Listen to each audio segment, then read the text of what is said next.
ہمیں یورپ کی مثالیں دیتے ہیں لوگ، یہاں ہمیں آ کر کے امریکہ کی مثالیں، انہیں کیا پتا حکومت کیا ہوتی ہے؟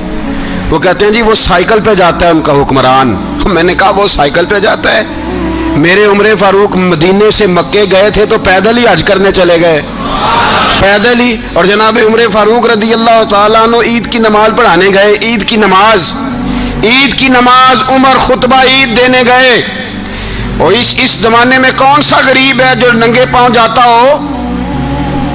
کون سا غریب ہے جو مسجد ننگے پاؤں جاتا ہو؟ لوگوں نے تو 3 قسم کی چپلیں رکھی ہوئی ہیں، ایک مسجد جانے کی علیحدہ ہے، گھر پہننے کی علیحدہ ہے، شادی بیاہ پہ جانے کی چپل علیحدہ ہے۔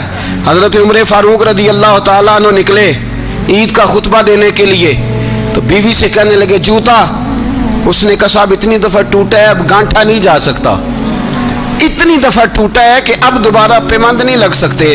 تو حضرت عمر کہنے لگے چل کوئی حرج نہیں، بغیر جوتے کے ننگے پیر ہی چلتے ہیں، کوئی حرج نہیں۔ تو کہنے لگے لوگ کیا کہیں گے؟ فرمایا چپ کر، لوگ جس دن عمر نے یہ دیکھ لیا نا لوگ اس کے بارے میں کیا کہتے ہیں، اس دن عمر نہیں رہے گا۔ تو کہا پھر آپ کا نظریہ کیا ہے؟ فرمایا میرا نظریہ یہ ہے کہ رب رسول میرے بارے میں کیا کہتے ہیں، لوگوں کا کیا ہے؟ لوگ کل کسی کے بارے میں کچھ کہتے ہیں اور پرسوں کچھ کہتے ہیں، میرا نظریہ یہ ہے کہ رب رسول میرے بارے میں ننگے پیر عمر جا رہے ہیں۔ کون جی؟ میں بڑا ماڑا۔ اچھا جناب کیا کیا غربت ہے؟ 10 قسم کے جوڑے لٹکے ہوئے ہیں کمرے میں اور پہننے کی فرصت نہیں، سویرے کیا پہننا ہے، شام کیا پہننا ہے، 15 سوٹ کٹھے استری ہو کے لانڈری والا بھیج رہا ہے، اور تو غریب ہے، تو بہت بڑا غریب ہے۔ اس لیے کہ غربت پیسوں کی وجہ سے نہیں ہوتی، غربت تو دل کی ہوتی ہے۔ تو واقعی بڑا غریب ہے اور تو غریب ہی رہے گا۔ امیر تو عمر فاروق تھے جو ننگے پاؤں چلے گئے عید کی نماز پڑھانے، تو رستے میں جو ملا کہنے لگا عمر جوتا تو پہن لو۔ فرمایا تمہیں عمر کا جوتا نہ پہننے کا نقص تو نظر آیا ہے، کوئی حرج نہیں، اگر عمر کو کبھی بتانا ہوا تو وہ والا نقص بتانا جو عمر کی سیرت میں پیدا ہو، کردار میں پیدا ہو، وہ والا نقص بتانا، یہ چھوڑو جوتے آتے جاتے رہتے۔ ننگے پاؤں گئے، پاؤں دھوئے، نماز پڑھائی، لوٹ آئے۔ او بھائی یہاں تو ہمارا بناؤ سنگار اترنا، جتنی توجہ کپڑوں کی طرف ہے اتنی توجہ کبھی ہماری علم کی طرف ہوتی نا، جتنا ذوق شوق ہمارا بناؤ سنگار کی جانب ہے، اتنا بناؤ سنگار کبھی ہمارا اخلاقیات کی جانب ہوتا تو معاملات بڑی حد تک سنورے ہوئے ہوتے۔ حضرت سیدنا فاروق اعظم رضی اللہ تعالی اپنی زندگی کو ترتیب دیا، ایک دن بھی خلافت نہیں مانگی اللہ سے۔ حضرت عوف بن مالک اشجعی ایک صحابی ہیں، حضرت عوف بن مالک رضی اللہ تعالیٰ عنہ فرماتے ہیں کہ جناب ابو بکر صدیق کا زمانہ تھا تو میں نے خواب دیکھا،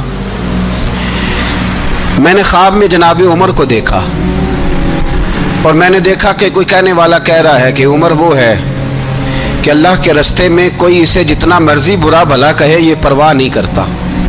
کس کے رستے میں؟ بولے سارے۔ اس کا مطلب ہے اللہ کے رستے میں لوگ برا بھلا بھی، قرآن مجید نے کہا وَلَا يَخَافُونَ لَوْمَةَ لَائِمٍ، کچھ لوگ ایسے ہیں جو برا بھلا کہنے والوں کی پرواہ نہیں کرتے۔ آپ یقین کریں اگر پرواہ شروع ہو جائے نا تو دین کا کام ختم ہو جائے، نہ کوئی تقریر کرے، نہ کوئی تدریس کرے، نہ کوئی پیری مریدی کرے، ختم ہو جائے اگر باتوں کی پرواہ ہو۔ لیکن وہ پرواہ، حضرت عوف بن مالک اشجعی کہتے ہیں میں نے خواب میں دیکھا کہ عمر وہ ہے جو کسی کی پرواہ، اور دوسری بات میں نے یہ دیکھی کہ عمر خلیفہ بنے گا، اور تیسری بات میں نے خواب میں یہ دیکھی کہ عمر شہید بھی کیا جائے گا، عمر شہید بھی ہوگا۔ یہ میں نے 3 باتیں خواب میں دیکھی۔ فرماتے ہیں میں نے آ کے خواب حضرت ابو بکر صدیق کو سنائی، وہ خلیفہ تھے، وہ کہنے لگے ٹھہر جا میں عمر کو بلاتا ہوں، اس کے سامنے دوبارہ سنانا، اس کے سامنے۔ فرماتے ہیں میں نے بلایا حضرت عمر فاروق کو، آ کے بیٹھے، خواب شروع ہوا کہ ایک بات تو میں نے یہ دیکھی کہ آپ ملامت کرنے والے کی پرواہ نہیں کرتے، دوسرا آپ خلیفہ بنے گے۔ جناب عمر کہنے لگے چپ کر، ابو بکر کے سامنے ہی کہہ رہا ہے، چپ کر، خلیفہ کے سامنے ہی کہہ رہا ہے۔ تو ابو بکر صدیق کہنے لگے عمر اسے کہنے دو، مجھے لگتا ہے رب کی رضا یہی ہے کہ میرے بعد اگر مصطفیٰ کا منبر ملے تو عمر کو ملے، اسے کہنے دو۔ یار یہاں تو لوگ ڈینگے مارتے ہیں، یہاں تو لوگ دعوے کرتے میرے سامنے فلانے کو بھی بٹھاؤ، فلانے کو بھی بٹھاؤ، اس کو کیا پتا، اس کو کیا پتا، یہ تو بڑکے مارنے کا دور ہے۔ حضرت عمر رضی اللہ تعالیٰ عنہ کو تیسری بات کہی، حضرت عوف بن مالک نے کہا آپ شہید کیے جائیں گے، میں نے خواب دیکھی ہے۔ نیک لوگوں کے خواب بڑی حد تک سچے ہوتے ہیں۔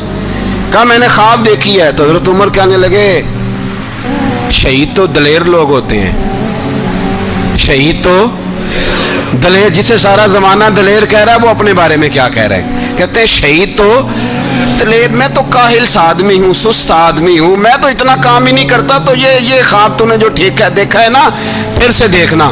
تو ابو بکر صدیق فرمانے لگے عاجزی نہ کر، انکساری نہ کر، تو جو کہہ رہا ہے ٹھیک کہہ رہا ہے، لیکن مجھے سن کے شکر بھی ہوا ہے اور افسوس بھی ہوا ہے۔ افسوس اس بات کا کہ تیرے جیسا بطل عظیم چلا جائے گا، اور شکر اس بات کا کہ رب تجھے زندگی بھی اعزاز والی دے گا، اور شہادت کی موت دے کے اللہ تجھے موت بھی عزت والی عطا فرمائے گا۔ اللہ موت بھی تجھے عزت والی دے گا، تجھے کاہلوں جیسی موت اللہ۔ حضرت فاروق اعظم رضی اللہ، او بھائی یہاں تو اس زمانے کا سب سے بڑا مسئلہ پروٹوکول ہے۔ لوگوں کو پتہ ہوتا ہے کامل پیر ہے، کامل مرشد ہے، لوگ نہیں جاتے۔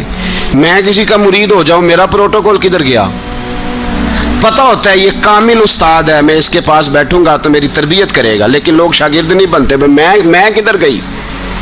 یہ پروٹوکول کی مصیبت ہے نا، اس نے بڑے بڑے لوگ زیرو کر دیے، بڑے بڑے لوگ۔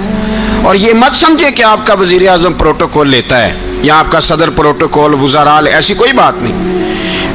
ہم چھوٹے طبقے سے لے کر بڑے سارے پروٹوکول کے قائل ہیں۔ ہمارا تو داماد بھی کہتا ہے کہ مجھے پوچھا نہیں میں تمہارے گھر کیوں آؤں۔ ہمارا تو بھائی ہر شخص اعلان کرتا ہے پروٹوکول کا، فلانے نے عزت نہیں دی تو واپس آ جاؤ، فلانے نے سلوٹ نہیں کیا تو واپس آ جاؤ۔ لوگ جہاں سلوٹ کرنا چاہیے وہاں بھی سلوٹ کرانے کے قائل ہیں، پر حضرت عمر رضی اللہ تعالی، حضرت عمر کی سادگی اور پھر جناب عمر کی عاجزی، جب انسان اپنے اوپر سوار کر لیتا ہے نا، سوار کر لیتا ہے، میں بدکار پرانا خادم، کسے در ملی نٹ ہوئی، تے واصف یار نے نظر جو کی تھی تے واصف ہی ہو۔ میں اکثر سوچتا ہوں حضور نے جہاں بھی کہا نا، فرمایا میرے بعد نبی ہوتے تو خطاب کے بیٹے عمر ہوتے۔ حضور نے فرمایا عمر جس رستے سے جاتا ہے شیطان وہ رستہ بدل جاتا ہے۔ نبی پاک صلی اللہ علیہ وسلم نے فرمایا میرا عمر وہ ہے کہ اس کی زبان پر حق جاری ہے۔ حضور علیہ السلام نے فرمایا 950 سال حضرت جبریل میرے عمر کی شان بیان کریں تو ان کی عظمت ختم نہیں ہوتی۔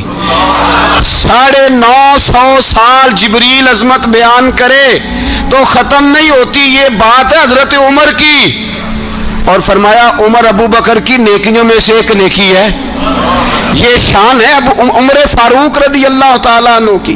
حضور نے فرمایا میرے بعد نبی ہوتے تو عمر ہوتے، جس گلی سے عمر آئے شیطان رستہ بدل جائے۔